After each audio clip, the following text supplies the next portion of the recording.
اس کتاب کی آخری حدیث، حدیث نمبر 1100 حدثنا خلاد بن يحيى قال حدثنا عيسى بن طهمان قال سمعت انس بن مالك رضي الله عنه يقول نزلت آية الحجاب في زينب بنت جحش رضي الله عنها. خلاد بن یحییٰ، ان کے بارے میں لکھیں آپ، پھر تینوں راوی ان کے بارے میں لکھنا ہے. خلاد بن یحییٰ،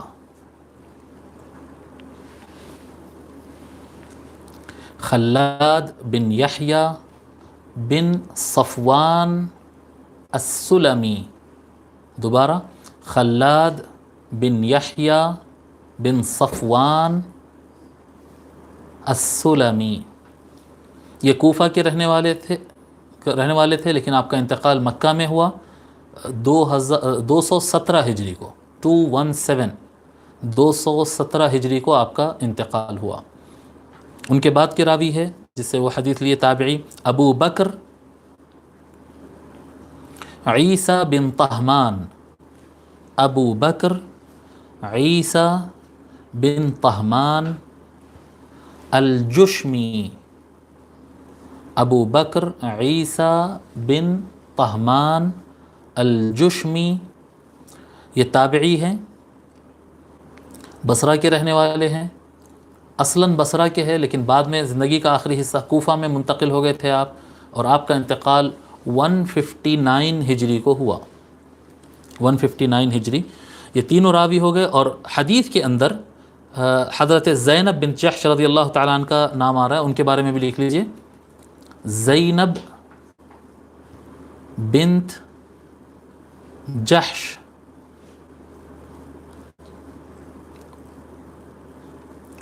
یہ ام المؤمنین ہیں. ام المؤمنین ہیں، نبی اکرم صلی اللہ علیہ وآلہ وسلم کی وائف. حضور صلی اللہ علیہ وآلہ وسلم نے ان سے شادی کیا جب زید بن حارثہ ان کو طلاق دے دیے.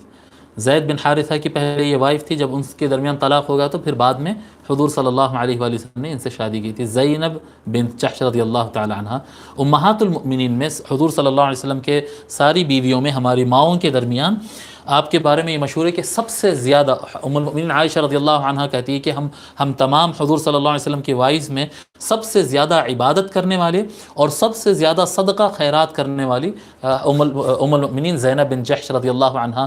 آپ کی خصوصیت یہ تھی کہ چاول، آٹا، گیہوں وغیرہ ایسے ہی صدقہ نہیں کرتے تھے، اس کو منگا کے اپنے ہاتھ سے پورا پکا کے فقراء کو دیتے تھے، پکا کر دیتے تھے اپنے ہاتھ سے.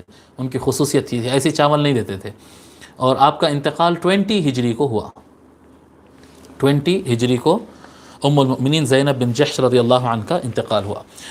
تو روایت کرتے ہیں امام بخاری رحمۃ اللہ علیہ حضرت خلاد بن یحییٰ سے، وہ روایت کرتے ہیں حضرت عیسیٰ بن طہمان سے، وہ روایت کرتے ہیں، کہتے ہیں کہ میں نے انس بن مالک رضی اللہ تعالی عنہ کو فرماتے ہوئے سنا کہ آیت الحجاب، یہ خواتین کا جو پردہ کرنے کی جو آیت ہے نا قرآن کریم میں، تو آیت حجاب، پردہ کرنے کی آیت یہ نازل ہوئی ہے حضرت ام المؤمنین زینب بنت جحش رضی اللہ تعالی عنہا کے لیے.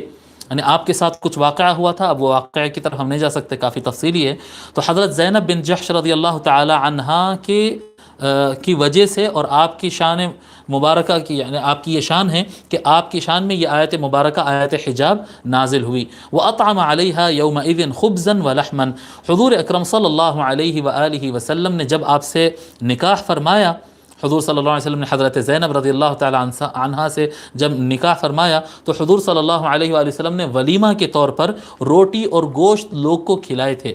وَكَانَتْ تَفْخَرُ عَلَى نِسَاءِ النَّبِيِّ صلی اللہ علیہ وآلہ وسلم وَكَانَتْ تَقُولُ إِنَّ اللَّهَ أَنْكَحَنِي فِي السَّمَاءِ.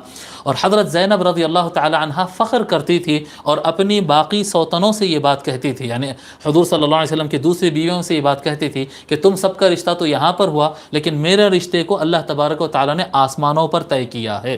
اللہ تبارک و تعالی نے آسمانوں پر طے کیا ہے. آپ سے حضور صلی اللہ علیہ وآلہ وسلم جو نکاح فرمائے ہیں اس واقعہ کا ذکر سورہ احزاب میں قرآن کریم میں ذکر آتا ہے.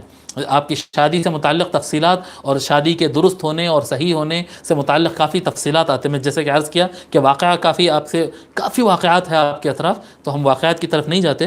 تو بہرحال کیونکہ قرآن کریم آپ سے نکاح سے متعلق قرآن کریم نازل ہوا، تو آپ فخر فرماتی تھی اور کہتی تھی کہ تم سب کا نکاح زمین پر ہوا اور میرے نکاح کے جو ہے آیات آسمان سے نازل ہوئی ہے، اللہ تعالیٰ نے مجھے اس طرح سے نکاح کروایا ہے. ٹھیک ہے. اللہ تبارک و تعالیٰ کے فضل و کرم سے اب ہم یہ احادیث شریفہ اس کتاب المنہاج السوی من الحدیث النبوی کے مکمل کیے ہیں.